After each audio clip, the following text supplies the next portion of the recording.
Quentin isn't going to let himself get arrested. Not a chance. And that's why he grabs this gun. That's why he grabs the Glock. What other reason would he have to grab that Glock? Ask yourself, why? How can it end any other way when he grabs a gun in front of two officers? He's going to grab the gun and then say, okay, you got me? Of course not.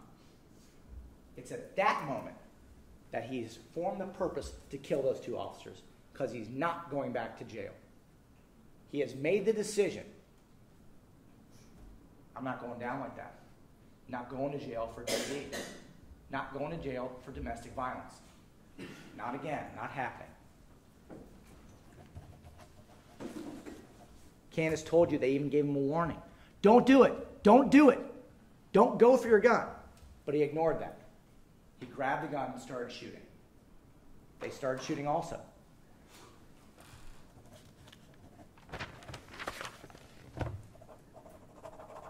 There is only one way for that to end.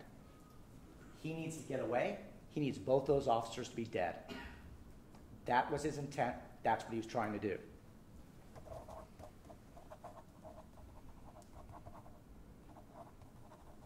He started shooting at two officers with his daughter within 5 to 10 feet of him. And we're going to pretend we don't know what his intent was. He wanted to get away.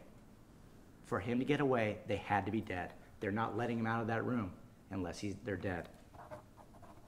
And he would have gotten away with it had they not shot him as well. He couldn't run. He couldn't go out the back door because they did hit him as well.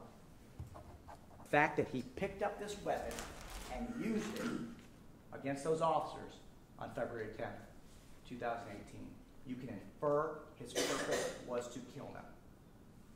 He shot Officer Joering in the forehead, and he shot Officer Morelli in the chest area by his lungs. These shots weren't lucky. It wasn't a coincidence. They were surgical. Absolutely surgical.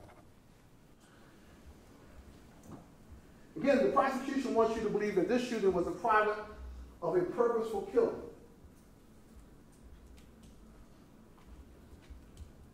They practiced target shooting. He went to the range.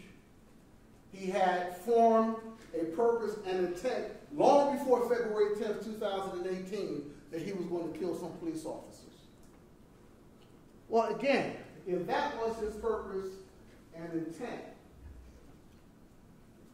if there were multiple runs to this apartment, as you heard testified to, why did it happen then? Mr. Smith never had such a purpose. This was an unexpected, panic, and confusing unfolding of events that resulted in the unfortunate death of both Officer Joering, Officer Joering, Officer Joering and Officer Morelli.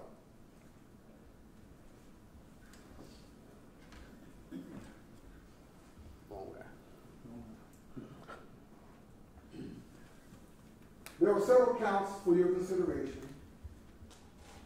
and what we would suggest to you that the only appropriate counts for your consideration are counts 2 and counts 3.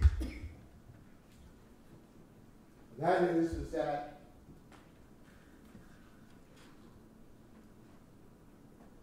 he caused the death of Eric Joering as a proximate result of committing or attempting to commit felonious assault. There's also a comparable count as it relates to Officer Morelli. I just copied that out of the jury instructions. This is not a case of aggravated murder.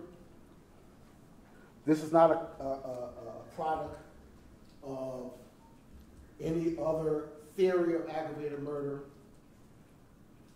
This was a murder that took place during the course of the commission of the offense of felonious assault. The police responded to this location on a domestic violence charge. They did not respond to this situation. This was not a booby trap. This is not a situation where the officers were called to the scene because he was laying in wait. In fact, it could even be argued that if that was his intent, he certainly had the opportunity to fire through the doors while the officers were standing there at the door. None of that happened. None of that happened.